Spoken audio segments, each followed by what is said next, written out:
কি রাষ্ট্রপতি যে রাষ্ট্রপতি অশ্বডিম্ব পারবে এটা আবার আরেকজনকে বলে দেয়। কি আশ্চর্য রাষ্ট্রপতি এটা। এই জন্যই তো এনসিপির লোকেরা সবাই মিলে চাইছিল এইরকম রাজহাঁস যেন বাংলাদেশে না থাকে।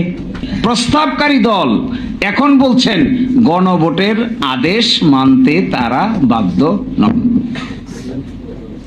হায় রে কপাল।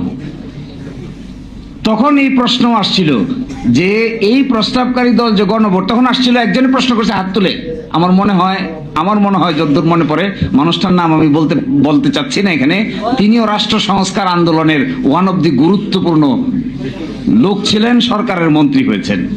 তিনি বললেন সংবিধানে তো গণভোট নাই। তখন প্রস্তাবকারী সদস্য আনসার দিল গণভোট করা যাবে না, এই মর্মে সংবিধানে কিছু আছে? সকলে কইল নাই নাই নাই নাই নাই।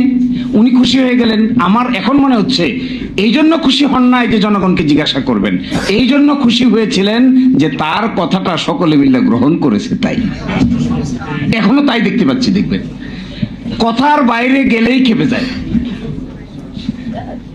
তো তখন ব্যাখ্যা দিয়েছে ঠিক আছে গণভোট সংবিধানে নাই, গণভোট করা যাবে না এই মর্মে কি সংবিধানে কিছু আছে? সকলেই কইল নাই। বলে তাইলে চলেন আমরা এই রাস্তা হাঁটি, সবাই মিলে হাঁটি। এখন কিভাবে হবে? একটা আদেশ জারি করতে হবে। এই সেই আদেশ। এখন বলে ওই আদেশ বলে রাষ্ট্রপতি রাজহাঁসের ডিম পারছে। পরশুদিন শুনেন নাই আপনারা সংসদে যে রাষ্ট্রপতিকে একটা অশ্বডিম্ব পারানো হয়েছে। রাষ্ট্রপতিকে উনি জিজ্ঞাসা করেছেন যে অশ্বডিম্ব কিভাবে পারলো? উনি বলছেন অশ্বডিম্ব পারে নাই, পারানো হয়েছে। এই যে অশ্বডিম্বটা পারানো হয়েছে, এই অশ্বডিম্ব বাচ্চায় রূপান্তরিত হয়েছে, তা দিছে, গণভোট হয়েছে, বাচ্চারা কিলবিল করতেছে। এখন ডিম্ব অস্বীকার করলে কি আর বাচ্চা অস্বীকার করা যাবে? ডিম না হয় আপনি অস্বীকার করলেন, বাচ্চা গণভোট তো হয়ে গেছে, বাচ্চা ফুটে গেছে না?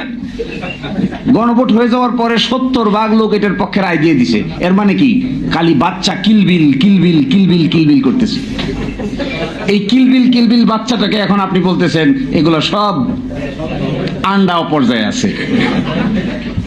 তো আরো আশ্চর্য বিষয়, একজন রাষ্ট্রপতিকে কালকে বলছিলাম এমন কি রাষ্ট্রপতি যে রাষ্ট্রপতি অশ্বডিম্ব পারবে এটা আবার আরেকজনকে বলে দেয়। কি আশ্চর্য রাষ্ট্রপতি এটা। এই জন্যই তো এনসিপির লোকেরা সবাই মিলে চাইছিল এইরকম রাজহাঁস যেন বাংলাদেশে না থাকে। কিন্তু রাজহাঁসও থেকে গেছে, ডিম্বও পেরে গেছে, ডিম্বের ভিতর থেকে বাচ্চাও জন্ম নিছে। এখন আমরা ডিম্ব অস্বীকার করলে লাভ কি? সব 70% মানুষ মানে প্রায় 5 কোটি বাচ্চার জন্ম দিছে। এটা এখন থেকে সরা যাচ্ছে না। কি আশ্চর্যজনক বিষয় দেখেন। আমি এভাবে দেখি না। স্কিম 133টা অর্ডিন্যান্সের রিপোর্ট পাবলিশ হয়েছে গতকালকে রাতে। 133টা অর্ডিন্যান্স। সংস্কারের 2 ভাগ দেখেন।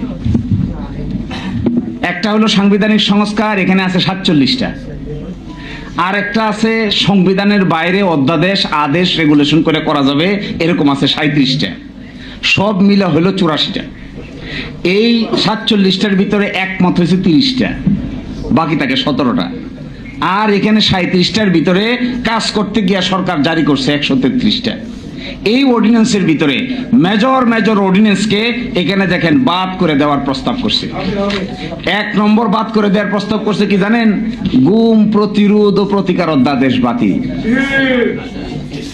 বাংলাদেশের মানবাধিকার কমিশন গঠন অধ্যাদেশ বাতিল, দুর্নীতি দমন কমিশন অধ্যাদেশ সংশোধন অধ্যাদেশ বাতিল, সুপ্রিম কোর্টের বিচার বিভাগীয় পৃথক সচিবালয় গঠন করার অধ্যাদেশ বাতিল, সুপ্রিম কোর্টের বিচারক নিয়োগ করার কমিশন অধ্যাদেশ বাতিল, ব্যাংক রেজলিউশন অধ্যাদেশ বাতিল।